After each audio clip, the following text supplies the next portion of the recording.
नमस्कार, आपका स्वागत है फटाफट खबरों में। मैं हूं आपके साथ भावना रनौत।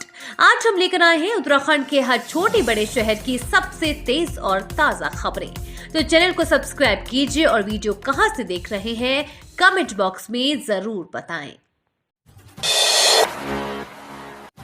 धार्मिक यात्राएं ले रही तैयारियों की कड़ी परीक्षा, अब नियामक एजेंसी बनाने का भारी दबाव। कांवड़ यात्रा के बाद अब चारधाम यात्रा में श्रद्धालुओं की उमड़े जन सैलाब से उत्साहित प्रदेश सरकार पर अब धार्मिक यात्राओं के प्रबंधन एवं संचालन के लिए अलग नियामक एजेंसी बनाने का भारी दबाव है। तीर्थयात्रियों की सुरक्षा और सुविधाओं को लेकर गंभीर मुख्यमंत्री पुष्कर सिंह धामी ने अधिकारियों को यात्रा प्रबंधन प्राधिकरण बनाने का जिम्मा सौंप दिया है। चुनौती सिर्फ चारधाम यात्रा के लिए व्यवस्थाएं जुटाने तक सीमित नहीं है। पहली बार सरकार के स्तर पर राज्य में पारंपरिक रूप से हर वर्ष और एक निश्चित समय अवधि में होने वाली धार्मिक यात्राओं को ध्यान में रखकर कार्य योजना बनाने पर मंथन हो रहा है। मुख्यमंत्री ने इस संबंध में अपर मुख्य सचिव आनंद बर्धन को जिम्मा सौंपा है। गर्मी का प्रकोप जारी, हीट स्ट्रोक से पीड़ित मरीज का प्री फैब्रिकेटेड वार्ड में होगा इलाज। गर्मी का प्रकोप जारी है, इसी के साथ दिन के समय तेज धूप और गर्म हवाएं चल रही है, जिससे कि लगातार हीट स्ट्रोक का खतरा बना हुआ है। इसे देखते हुए अस्पताल के प्री फैब्रिकेटेड वार्ड को दुरुस्त किया जा रहा है। हीट स्ट्रोक से संबंधित मरीज को प्री फैब्रिकेटेड वार्ड में भर्ती कर उपचार किया जाएगा। पिछले कई दिनों से क्षेत्र में गर्म हवाएं चल रही है, अस्पताल में हीट स्ट्रोक के मरीज आ रहे हैं और हालांकि अब तक हीट स्ट्रोक का कोई गंभीर मरीज नहीं आया है, लेकिन ज्यादातर मरीज हीट स्ट्रोक के लक्षण वाले ही आए हैं। उन्हें ज्यादा समय भर्ती रखने की जरूरत नहीं पड़ी है, लेकिन जिस तरह से लगातार लू चल रही है उसको देखते हुए स्वास्थ्य विभाग ने हीट स्ट्रोक से पीड़ित मरीजों के उपचार को बेहतर व्यवस्था किए जाने के निर्देश दिए हैं। चारों धामों में पिछले 5 दिन में अधिकतम बिजली आपूर्ति, यूपीसीएल का दावा, कड़ी निगरानी की जा रही है। चारों धामों में यूपीसीएल अधिकतम विद्युत आपूर्ति दे रहा है। यूपीसीएल प्रबंधन ने पिछले 5 दिन के आंकड़े जारी करते हुए स्पष्ट किया कि कहीं खराब मौसम की वजह से अगर आपूर्ति बाधित हुई तो उसे न्यूनतम समय में सुचारू किया जा रहा है।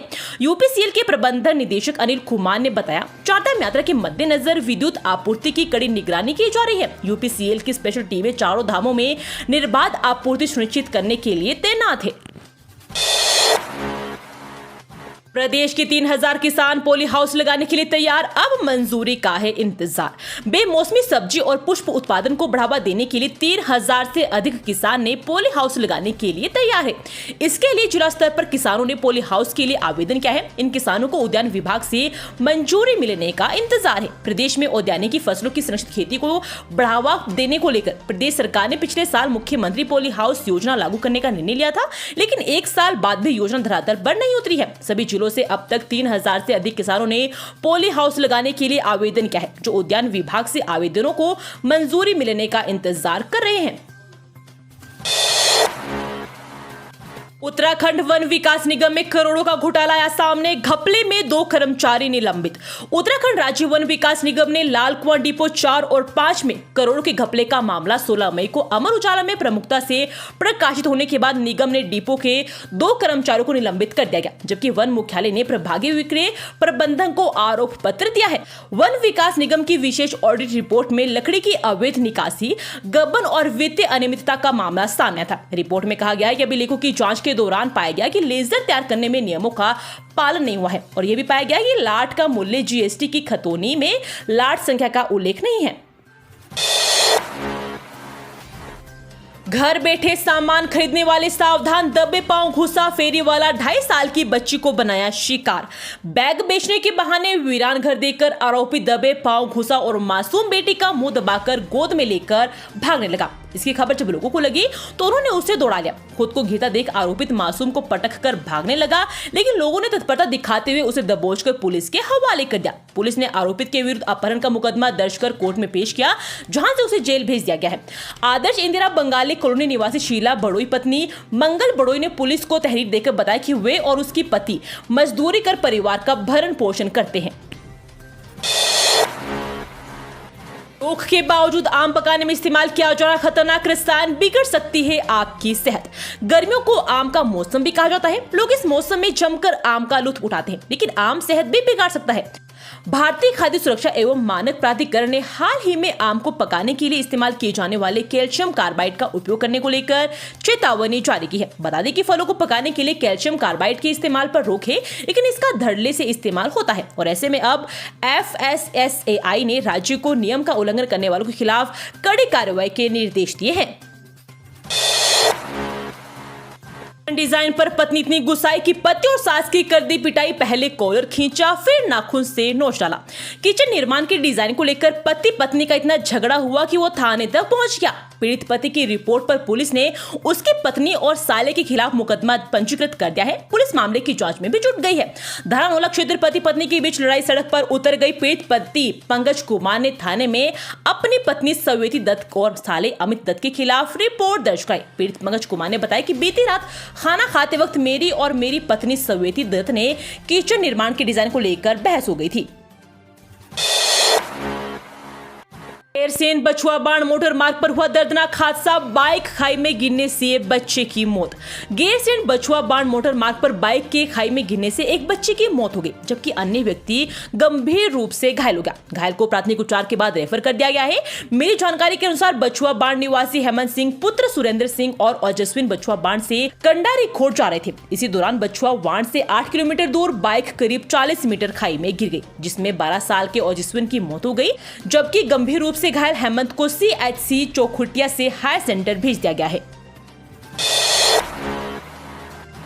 चंपावत में नाबालिग ने बच्ची को दिया जन्म, गांव का युवक करता था दुष्कर्म, जाने पूरा मामला। चंपावत जिले के लोहाघाट शहर में एक नाबालिग किशोरी ने दुष्कर्म के बाद बच्चे को जन्म दिया है। परिजनों की तहरीर के बाद पुलिस ने आरोपी के खिलाफ पोक्सो सहित कई धाराओं में मुकदमा दर्ज किया है। थाना प्रभारी निरीक्षक अशोक कुमार ने बताया कि लोहाघाट ब्लॉक के एक गांव में नाबालिग छात्रा ने दुष्कर्म के बाद जिले के एक अस्पताल में बच्चे को जन्म दिया है। नाबालिग छात्रा के साथ क्षेत्र का एक युवक लंबे समय से दुष्कर्म कर रहा था। बालिका ने बुधवार को चंपावत जिले के एक अस्पताल में बच्चे को जन्म दिया है। निरीक्षक ने बताया कि परिजनों की तहरीर के बाद आरोपी के खिलाफ पोक्सो सहित दुष्कर्म की धारा 376 में मुकदमा दर्ज कर लिया है। मामले की जांच अंजू यादव कर रही है। युवक की गिरफ्तारी के लिए पुलिस दबिश दे रही है।